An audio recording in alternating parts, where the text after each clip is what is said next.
Hi friends, ನಿಮ್ಮೆಲ್ಲರೂ YouTube ಚಾನಲ್ಗೆ ಸ್ವಾಗತ. Friends, ಇವತ್ತು ನಾನು ನಮ್ಮ ಮನೆಯಲ್ಲಿ ಚಿಕನ್ ಕರಿ ಮಾಡಿದ್ದೀನಿ. ಗ್ರೀನ್ ಕಲರ್ ಅಲ್ಲಿ ಟೇಸ್ಟ್ ಮಾತ್ರ ಸೂಪರ್ ಆಗಿ ಬಂದಿದೆ. ಬನ್ನಿ ರೆಸಿಪಿ ಏನು ಮಾಡೋದಂತ ನೋಡ್ಕೊಂಬರೋಣ.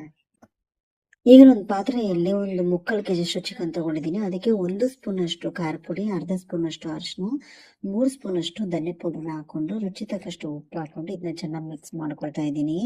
ಇವಾಗ ಇದ್ರ ಜೊತೆ ನಾನು ಶುಂಠಿ, ಬೆಳ್ಳುಳ್ಳಿ, ಒಂದು 10ರಿಂದ 12 ಹಸಿಮೆಣಸಿನಕಾಯಿ, ಕೊತ್ತಂಬರಿ, ಪುದೀನ ತಗೊಂಡಿದ್ದೀನಿ.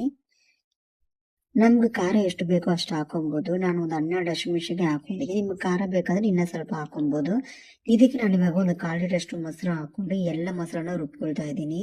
ರುಬ್ಕೊಂಡು ನಾನು ಚಿಕನ್ ಎಲ್ಲ ಹಾಕ್ತಾ ಇದ್ದೀನಿ. ನೋಡಿ, ಆವಾಗಲೂ ಉಪ್ಪು, ಖಾರ ಪುಡಿ ಎಲ್ಲ ನಾನು ಹಾಕಿದ್ದೀನಿ. ಇವಾಗ ಈ ರುಬ್ಬಿರೋ ಮೊಸರನ್ನ ಹಾಕಿ ಒಂದು 1/2 hour ನಾವು ಮ್ಯಾರಿನೇಟ್ ಮಾಡಿ ಇಟ್ಬಿಡೋಣ. ನೋಡಿ, 1/2 hour ಆಗಿದೆ. ಇವಾಗ ಒಗ್ಗರಣೆ ಹಾಕೊಳ್ಳೋಣ. ಈಗ ನೋಡಿ, ಬಾಣಲೆಯಲ್ಲಿ ನಾನು ಎಣ್ಣೆ ಕಾಯಕ್ಕೆ ಇಟ್ಟಿದ್ದೆ. ಅದಕ್ಕೆ ನಾನು ಪಲಾವ್ ಎಲೆ ಹಾಕೊಂಡಿದ್ದೀನಿ. ಚಕ್ಕೆ, ಲವಂಗ, ಏಲಕ್ಕಿ ಎಲ್ಲ ಹಾಕೊಂಡು ಅದು ಸ್ಪೈಸಸ್ ಎಲ್ಲ ಹಾಕೊಂಡಿದ್ದೀನಿ. ನಾನು ಇವಾಗ ಹಚ್ಕೊಂಡಿದ್ದೀನಿ, ಅರ್ಧಗಿರ್ಲೆ ಡಬ್ಬಿಗೆಲ್ಲ ಹಚ್ಕೊಂಡಿದ್ದೀನಿ. ಇದನ್ನ ಹಾಕೊಂಡು ಚೆನ್ನಾಗಿ ಫ್ರೈ ಮಾಡ್ಕೊಳ್ಳೋಣ. ರೈಸ್ ಮೇನ್ ಏನಂದ್ರೆ ತುಂಬಾ ಅರ್ಜೆಂಟ್ ಮಾಡಕ್ ಹೋಗ್ಬೇಡಿ. ಈರುಳ್ಳಿ ಸ್ವಲ್ಪ ತುಂಬಾ ಕೆಂಪಗೆ ಹಾಕ್ಬೇಕು. ಈರುಳ್ಳಿ ಕೆಂಪಗೆ ಹಾಕಿದ್ಮೇಲೆ ನಾವು ಮ್ಯಾರಿನೇಟ್ ಮಾಡಿ ಇಟ್ಟಿರೋ ಚಿಕನ್ ಹಾಕ್ಬೇಕು. ಅಟ್ಲೀಸ್ಟ್ ಸ್ವಲ್ಪ ಆದ್ರೂ ಬ್ರೌನ್ ಕಲರ್ ಬರಬೇಕು ಈರುಳ್ಳಿ. ಈ ರೀತಿ ಕಲರ್ ಬಂದ್ಮೇಲೆ ನಾನು ಮ್ಯಾರಿನೇಟ್ ಮಾಡಿಟ್ಟಿರೋ ಚಿಕನ್ ಹಾಕೋತಾ ಇದ್ದೀನಿ. ಚಿಕನ್ ಎಲ್ಲ ಹಾಕೊಂಡ್ಮೇಲೆ ಒಂದು 10 ನಿಮಿಷ ನಾನು ಎಲ್ಲ ಚಿಕನ್ನ ಹೈ ಫ್ಲೇಮ್ ಇಟ್ಕೊಂಡು ಫ್ರೈ ಮಾಡ್ಕೊಳ್ತಾ ಇದ್ದೀನಿ. ಚೆನ್ನಾಗಿ ಫ್ರೈ ಮಾಡ್ಕೊಳ್ಳಿ. ನಾವು ಈಗ ಗ್ರೇವಿ ಬೇಡ, ಫ್ರೈ ಬೇಕಂದ್ರೆ ಬರೀ ನೀರು ಹಾಕೊಳ್ತೀರಿ, ಹಿಂಗೆ ನಾವು ಫ್ರೈ ಮಾಡ್ಕೊಬೋದು. ಇನ್ನ ಟೇಸ್ಟ್ ಸೂಪರ್ ಆಗಿರತ್ತೆ.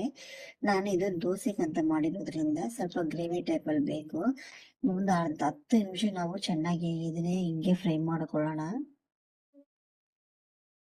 ನಿಮ್ಗೆ ಗ್ರೇವಿ ಇನ್ನ ಥಿಕ್ನೆಸ್ ಚೆನ್ನಾಗಿ ಬರಬೇಕು ಅಂದ್ರೆ ಸ್ವಲ್ಪ ಬಾದಾಮಿ, ಗೋಡಂಬಿನ ನೆನೆಸ್ಬಿಟ್ಟು ಬೇಕಾದ್ರೆ ನಾವು ಗ್ರೇವಿಗೆ ಹಾಕೊಬೋದು. ಯಾವ ಥಿಕ್ನೆಸ್ ಆಗಿ ಬರುತ್ತೆ ಗ್ರೇವಿ ಇನ್ನು ಸ್ವಲ್ಪ. ಈಗ ನೋಡಿ, ನಾನು ಒಂದು 10 ನಿಮಿಷ ಚೆನ್ನಾಗಿ ಫ್ರೈ ಮಾಡ್ಕೊಂಡಿದ್ದೀನಿ. ಇವಾಗ ಇದಕ್ಕೆ ನಾನು ಅವಳು ಮಸಾಲೆ ಹಾಕಿಟ್ಟಿದ್ದನ್ನು ಅದರಲ್ಲೇ ಸ್ವಲ್ಪ ನೀರು ಹಾಕಿ ಬೆರೆಸಿ ನಾನು ಇವಾಗ ಹಾಕೊಳ್ತಾ ಇದ್ದೀನಿ. ಇವಾಗ ಎಷ್ಟು ನೀರು ಹಾಕೊಂಡಿದ್ದೀನಿ, ನಮಗೆ ಗ್ರೇವಿಗೆ ಎಷ್ಟು ಬೇಕೋ ಅಷ್ಟು ನೀರು ಹಾಕೊಂಡ್ರೆ ಸಾಕು. ಇವಾಗ ನಾನು ಇದು ಮುಚ್ಚಿಟ್ಕೊಳ್ತಾ ಇದ್ದೀನಿ. ಒಂದು 10 ನಿಮಿಷ ಸ್ಲೋ ಫ್ಲೇಮ್ ಇಟ್ಕೊಂಡು ಚೆನ್ನಾಗಿ ಬೇಯಿಸ್ಕೊಳ್ಳೋಣ ಚಿಕನ್ನ. ನೋಡಿ, ಎಷ್ಟು ಚೆನ್ನಾಗಿ ಮೇಲೆಲ್ಲ ಎಣ್ಣೆ ತೊಳ್ಕೊಂಡ್ ಬಂದಿದೆ. ನೋಡಿ ಫ್ರೆಂಡ್ಸ್, ಎಷ್ಟು ಚೆನ್ನಾಗಿ ಕಾಣ್ತಿದೆ ಅಂತ ಗ್ರೇವಿ.